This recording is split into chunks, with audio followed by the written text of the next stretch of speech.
Hi students, ఇలా ఒక comment పెట్టారనమాట. ఎల్‌సీడీ గురించి ఎక్స్‌ప్లెయిన్ చేయమని. అదే లిక్విడ్ క్రిస్టల్ డిస్‌ప్లే గురించి. సో, దానికోసం నేను స్లైడ్స్ అన్నీ ప్రిపేర్ చేశాను. మంచిగా మ్యాటర్ ప్రిపేర్ చేశాను. మీకు ఈజీగానే ఉంటుంది. ఇందులో ప్రతి ఒక్క లైన్ ఏంటి అనేది నేను ఎక్స్‌ప్లెయిన్ చేస్తాను. ఓకేనా? సో, వీడియో మొత్తం చూడండి. స్కిప్ చేయకండి. మీకు అర్థమవుతుంది. అసలు ఎల్‌సీడీ అంటే ఏంటి అనేది మీకు అర్థమవుతుంది. సో, ఎల్‌సీడీ అంటే లిక్విడ్ క్రిస్టల్ డిస్‌ప్లే అనమాట. ఇదొక type of flat penal display technology. ఇది మనం చాలా అప్లికేషన్స్‌లో యూజ్ చేస్తాం. కంప్యూటర్ మానిటర్స్‌లో, టెలివిజన్స్‌లో, స్మార్ట్ ఫోన్స్‌లో, డిజిటల్ వాచెస్‌లో ఇలా చాలా అప్లికేషన్స్‌లో మనం యూజ్ చేస్తాం. సో, ఎల్‌సీడీ అనేది లిక్విడ్ క్రిస్టల్స్‌ని యూజ్ చేసుకుంటుందన్నమాట ఇమేజ్‌ని ప్రొడ్యూస్ చేయడానికి. సో, మనకు స్క్రీన్ మీద ఇమేజ్ కనిపిస్తుంది గదా! కానీ లోపల లిక్విడ్ క్రిస్టల్స్ అనేవి ఉంటాయన్నమాట. వాటి ద్వారా ఇమేజ్ అనేది ప్రొడ్యూస్ అవుతుంది. అంటే క్రియేట్ అవుతుంది. లిక్విడ్ క్రిస్టల్ మెటీరియల్ అనేది ఎలా పొజిషన్డ్ అయిందంటే 2 పోలరైజ్డ్ స్క్రీన్స్ మధ్యలో పొజిషన్డ్ అయింది. సో, ఇది చాలా క్రూషియల్ అన్నమాట. సో, లైట్ పాసేజింగ్ కంట్రోలింగ్‌లో కానీ, ఇమేజ్ ఫార్మేషన్‌లో కూడా. ఎప్పుడైతే ఎలక్ట్రిక్ కరెంట్ అప్లై చేస్తామో అప్పుడు ఏమవుతుందంటే ఆ క్రిస్టల్ యొక్క అలైన్‌మెంట్ అనేది చేంజ్ అవుతుందన్నమాట. సో, అది లైట్‌ని ఎలో చేయొచ్చు లేకపోతే బ్లాక్ చేయొచ్చు. ఇంకా మనకి స్క్రీన్ మీద ఒక విజిబుల్ ఇమేజ్‌ని క్రియేట్ చేస్తుంది. సో, అర్థమైంది గదా! ఎల్‌సీడీ అంటే ఏంటి అని. నెక్స్ట్ స్లైడ్‌లో ఇమేజ్ కనిపిస్తుంది గదా! ఇదేంటంటే ఎల్‌సీడీ లోపల ఉండే లేయర్స్ అన్నమాట. సో, మిర్రర్ కానీ, వర్టికల్ పోలరైజింగ్ లేయర్ చూడండి ఇక్కడ. నెక్స్ట్ బాటమ్ ఎలక్ట్రోడ్ గానీ, liquid crystal layer, top electrode, RGB colour filter, horizontal polarising layers, display surface ఇవన్నీ ఇమేజ్ అన్నమాట.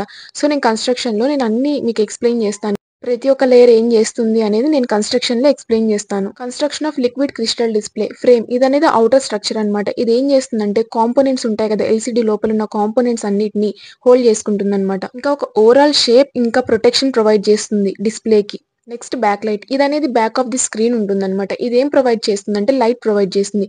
సో, లిక్విడ్ క్రిస్టల్స్ అనేవి వాటి ఓన్‌గా అవి లైట్‌ని ఎమిట్ చేసుకోలేవు. సో, మనం బ్యాక్ లైట్‌ని యూజ్ చేస్తాం. సో, ఎల్‌ఈడీస్ యూజ్ చేసుకుంటామన్నమాట. ఇవేం చేస్తాయంటే వైట్ లైట్‌ని ఎమిట్ చేస్తాయి. ఈ వైట్ లైట్ అనేది ఎందుకంటే ఇది బ్రాడ్ స్పెక్ట్రమ్‌ని ప్రొవైడ్ చేస్తుందన్నమాట. సో, ఈ వైట్ లైట్‌ని మనం ఫిల్టర్ చేయొచ్చన్నమాట డిఫరెంట్ కలర్స్‌ని డిస్‌ప్లే చేయడానికి. సో, లిక్విడ్ క్రిస్టల్ లేయర్ ఇంకా కలర్ ఫిల్టర్స్ ఉంటాయి కదా! RGB filters. సో, ఇవన్నీవి ఏం చేస్తాయంటే ఫిల్టర్ చేస్తాయన్నమాట. ఆ వైట్ లైట్‌ని ఫిల్టర్ చేసి డిజైర్డ్ కలర్స్‌లో మనకు అవుట్‌పుట్ అనేది ఇస్తుంది. సో, ఇప్పుడు నేను ఏదైతే మీకు చెప్పానో ఇక్కడ ఇంగ్లీష్‌లో అదే ఉంది చూడండి. ఒకసారి మీరు చదవండి. నేను చెప్పినాక మీకు ఈజీగా అర్థమవుతుంది. ఫ్రేమ్ అంటే ఏంటి? బ్యాక్ లైట్ అంటే ఏంటి? సో, బ్యాక్ లైట్ ముందు ఏముంటుందంటే మిర్రర్ అన్నా లేకపోతే ఒక రిఫ్లెక్టివ్ లేయర్ అన్నా ఉంటుంది. మిర్రర్ ఏం చేస్తుందంటే ఏదైతే బ్యాక్ లైట్ ఉందో వాటిని ముందు ఫ్రంట్ ఉంటాయి కదా లేయర్స్ వాటికి సెండ్ చేస్తుందన్నమాట. సో, దీనివల్ల యూజ్ ఏంటంటే మనకి బ్రైట్‌నెస్ ఇంక్రీజ్ అవుతుంది. ఇంకా లైట్ అనేది సెండ్ చేస్తుందన్నమాట. వేరే లేయర్స్ ఉన్నాయి కదా! నేను ముందు చెప్పాను కదా! లేయర్స్‌కి సెండ్ చేస్తుంది. సో, ఆ ఫస్ట్ పాయింట్ అదే అన్నమాట. ఇప్పుడు నేనేదైతే చెప్పానో. Next vertical polarizer. ఇదనేది మిర్రర్ ముందుంటుంది. సో, ఇది లైట్‌ని ఎలో చేస్తుందన్నమాట. అంటే వర్టికల్‌గా ఎలో చేస్తుంది. ఏదైతే బ్యాక్ లైట్ నుంచి వస్తుందో ఆ లైట్‌ని వర్టికల్‌గా తీసుకుంటుందన్నమాట. హారిజాంటల్‌గా బ్లాక్ చేసేస్తుంది. సో, ఈ వర్టికల్ పోలరైజర్ ముందు బాటమ్ ఎలక్ట్రోడ్ ఉందన్నమాట. ఇదేంటంటే ఒక ట్రాన్స్‌పరెంట్ కండక్టివ్ మెటీరియల్ అంటే ఇండియం టిన్ ఆక్సైడ్ అన్నమాట. సో, దీన్ని మనం బాటమ్ లేయర్‌లో ప్లేస్ చేస్తాము. ఎప్పుడైతే ఎలక్ట్రిక్ ఫీల్డ్ ఇస్తామో లిక్విడ్ క్రిస్టల్ లేయర్‌కి అప్పుడేమవుతుందంటే ఓరియంటేషన్ ఆఫ్ లిక్విడ్ క్రిస్టల్స్‌ని చేంజ్ చేస్తుందన్నమాట. అంటే డైరెక్షన్‌ని చేంజ్ చేస్తుంది.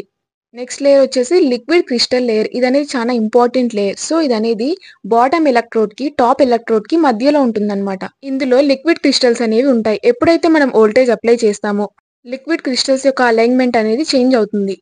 ఇంకా లైట్‌ని బ్లాక్ ఆర్ ఎలో చేస్తుందన్నమాట వాటి నుంచి. ఈ లిక్విడ్ క్రిస్టల్స్ అనేవి కంట్రోల్ చేస్తాయన్నమాట. లైట్ ఎంత వెళ్ళింది, ఎంత పాస్ అయింది, ఇంకా డిటర్మైన్ చేస్తాయి. ఏం డిటర్మైన్ చేస్తాయంటే బ్రైట్‌నెస్‌ని, ఇంకా పిక్సెల్ యొక్క ఈచ్ కలర్‌ని డిటర్మైన్ చేస్తాయి.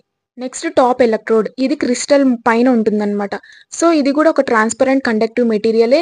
ఈ బాటమ్ ఎలక్ట్రోడ్, ఈ టాప్ ఎలక్ట్రోడ్ 2 వర్క్ అవుతాయన్నమాట. వోల్టేజ్ అప్లై చేస్తూ ఉంటాయి లిక్విడ్ క్రిస్టల్స్‌కి. ఇంకా క్రిస్టల్ ఓరియంటేషన్, డైరెక్షన్‌ని, ఇంకా లైట్ ట్రాన్స్‌మిషన్‌ని కంట్రోల్ చేస్తాయి. Next RGB colour filter. ఇది లిక్విడ్ క్రిస్టల్ లేయర్ అబోవ్ ఉంటుంది. ఇదేం ఫిల్టర్ చేస్తుందంటే లైట్‌ని రెడ్, గ్రీన్, బ్లూ కాంపోనెంట్స్‌గా ఫిల్టర్ చేస్తుంది. సో, ఈ కలర్స్ అన్నీ కంబైన్డ్ అయ్యి ఒక ఫుల్ స్పెక్ట్రమ్ ఆఫ్ కలర్స్‌ని క్రియేట్ చేస్తుంది స్క్రీన్ మీద. ఇప్పుడు నేను ఏదైతే చెప్పానో ఇక్కడ 3 పాయింట్స్ ఉన్నాయి గదా! Liquid crystal layer, top electrode, RGB colour filter వాటి గురించి ఆ ఇంగ్లీష్‌లో ఉన్నది నేను మీకు తెలుగులో చెప్పానన్నమాట. ఒకసారి నేను చెప్పింది ఒకసారి చదవండి మీకు అర్థమవుతుంది. Next horizontal polarizer. ఇదనేది ఆర్‌జీబీ కలర్ ఫిల్టర్ పైన ప్లేస్ చేస్తారన్నమాట. సో, ఇది ఏమి ఎన్‌ష్యూర్ చేస్తుందంటే ఓన్లీ హారిజాంటల్ పోలరైజ్డ్ లైటే పాస్ అవుతుంది ఇందులోకి. ఇంకా లైట్ కంట్రోల్ సిస్టమ్‌ని కంప్లీట్ చేసేస్తుంది. అర్థమైంది గదా! నెక్స్ట్ ఏంటంటే ఔటర్ మోస్ట్ లేయర్ అన్నమాట డిస్‌ప్లే సర్ఫేస్. సో, ఇదనేది యూజువల్‌గా గ్లాస్‌తో కోటెడ్ అయి ఉంటుంది. ఈ సర్ఫేస్ అనేది ఇంటర్నల్ కాంపోనెంట్స్‌ని ప్రొటెక్ట్ చేస్తుంది. ఇంకా యూజర్‌కి క్లియర్ ఇంటర్‌ఫేస్‌ని ప్రొవైడ్ చేస్తుందన్నమాట. ఏదైతే ఇమేజ్ డిస్‌ప్లే అయ్యుంటుందో స్క్రీన్ మీద వాటిని చూడ్డానికి. సో, అర్థమైంది గదా! కన్‌స్ట్రక్షన్ ఏంటి అనేది. సో, నేనేం జెప్తానంటే మ్యాటర్‌ని చూసి మీరు డిసైడ్ అవ్వకండి. అక్కడ ఏముంది హారిజాంటల్ పోలరైజర్ అంటే ఏంటి? జస్ట్ అదేం వర్క్ చేస్తుందని మీకు తెలిస్తే చాలు. మీరు ఓన్‌గా అర్థం చేసుకున్నారంటే మీరు నీట్‌గా రాయొచ్చు. ఓకేనా? ఇప్పుడు కన్‌స్ట్రక్షన్ అయిపోయింది. సో, ఇదెలా వర్క్ అవుతుందని నేను చెప్తాను. సో, ఫస్ట్ బ్యాక్ లైట్ అనేది లైట్‌ని ప్రొవైడ్ చేస్తుంది. నేను కన్‌స్ట్రక్షన్‌లో చెప్పాను గదా! అదే. సో, లిక్విడ్ క్రిస్టల్స్ అనేవి వాటి ఓన్‌గా ఎలాంటి లైట్‌ని ఎమిట్ చేయలేవు. సో, బ్యాక్ లైట్ అనేది లైట్‌ని ప్రొవైడ్ చేస్తుంది. ఇవన్నీ ఎల్‌సీడీ లేయర్స్‌లో పాస్ అవుతూ ఉంటాయి. సో, ఫస్ట్ లైట్ అనేది వర్టికల్ పోలరైజర్ ద్వారా పాస్ అయిందన్నమాట. అంటే వర్టికల్ డైరెక్షన్‌లో లైట్ అనేది వెళ్ళింది. నెక్స్ట్ ఆ లైట్ అనేది లిక్విడ్ క్రిస్టల్ లేయర్‌కి వచ్చేస్తుందన్నమాట. ఇక్కడ ఇంపార్టెంట్ యాక్షన్ అనేది జరుగుతుంది. ఎప్పుడైతే ఎలాంటి వోల్టేజ్ అనేది మనం లిక్విడ్ క్రిస్టల్ లేయర్‌కి అప్లై చేయమో అప్పుడు ఏమవుతుందంటే లిక్విడ్ క్రిస్టల్స్ ఉంటాయి కదా! అవి నేచురల్‌గా వాటి యొక్క సేమ్ పొజిషన్‌లో అవి అలైన్డ్ అయి ఉంటాయన్నమాట. ఇంకా లైట్‌ని పాస్ చేస్తాయి. అంటే లైట్ అనేది వాటి నుంచి పాస్ అవుతూ ఉంటుంది. ఎప్పుడైతే మనం వోల్టేజ్ అప్లై చేస్తామో లిక్విడ్ క్రిస్టల్‌కి అప్పుడు ఏమవుతుందంటే అందులో ఉన్న అలైన్‌మెంట్ అనేది చేంజ్ అవుతుంది. లిక్విడ్ క్రిస్టల్ యొక్క అలైన్‌మెంట్ అనేది చేంజ్ అవుతుంది. So, some amount of light అనేది ఎఫెక్ట్ అవుతుందన్నమాట.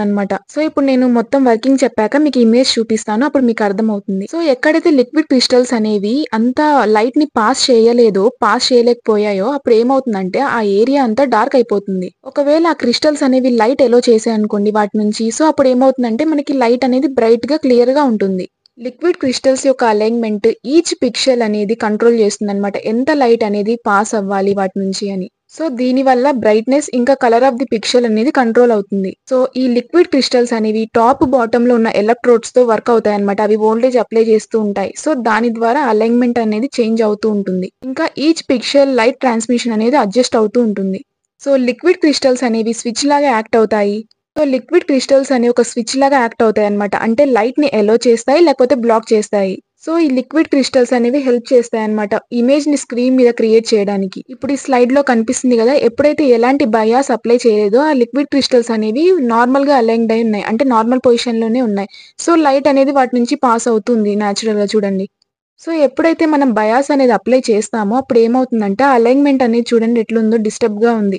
సో, లైట్ అనేది బయటికి రాలేదనమాట. సో, ఆ పోర్షన్ అంతా డార్క్ అయిపోతుంది. నెక్స్ట్ ఈ పార్ట్ అంతా మనకి లైట్ అనేది బయటకొస్తూ ఉంటుంది. ఈ ఇమేజ్ ద్వారా మీకు అర్థమై ఉంటుంది. అంటే వోల్టేజ్ ఇచ్చినప్పుడు క్రిస్టల్స్ ఎలా ఉన్నాయి, వోల్టేజ్ ఇవ్వనప్పుడు క్రిస్టల్స్ ఎలా ఉన్నాయి అనేది. సో, మీకు అర్థమైంది గదా! లిక్విడ్ క్రిస్టల్ డిస్‌ప్లే అంటే ఏంటి అనేది, ఇంకా కన్‌స్ట్రక్షన్ గాని, వర్కింగ్ గాని. సో, అడ్వాంటేజెస్ ఏంటి? ఇదనేది లైట్ అండ్ థిన్‌గా ఉంటుంది. ఇంకా క్లియర్ అండ్ షార్ప్ ఇమేజెస్‌ని చూపిస్తుంది. ఇంకా లెస్ పవర్‌ని యూజ్ చేసుకుంటుంది. ఇంకా స్పేస్‌ని కూడా తక్కువ తీసుకుంటుంది. రేడియేషన్ అనేది లెస్‌గా ఉంటుంది. ఇంకా ఇవనేవి ఎకో ఫ్రెండ్లీగా ఉంటాయి. సో, డిఫరెంట్ యాంగిల్స్ నుంచి మనకి ఇమేజ్ అనేది నీట్‌గా కనిపిస్తుంది. అప్లికేషన్స్ వచ్చేసి televisions, digital watches, cameras, calculators, medical devices ఇలా చాలా అప్లికేషన్స్‌లో మనం యూజ్ చేస్తాం. ఇక్కడ స్లైడ్‌లో ఉన్నాయి గదా! ఇవే కాదు చాలా అప్లికేషన్స్‌లో మనం ఈ ఎల్‌సీడీ అనేది యూజ్ చేస్తాం. సో, మీకు అర్థమైంది గదా! ఎల్‌సీడీ అంటే ఏంటి అనేది. సో, మీకు నా ఎక్స్‌ప్లనేషన్ నచ్చినట్టయితే మీ ఫ్రెండ్స్‌కి షేర్ చేయండి. ఇంకా సబ్స్క్రైబ్ చేయండి. Thank you.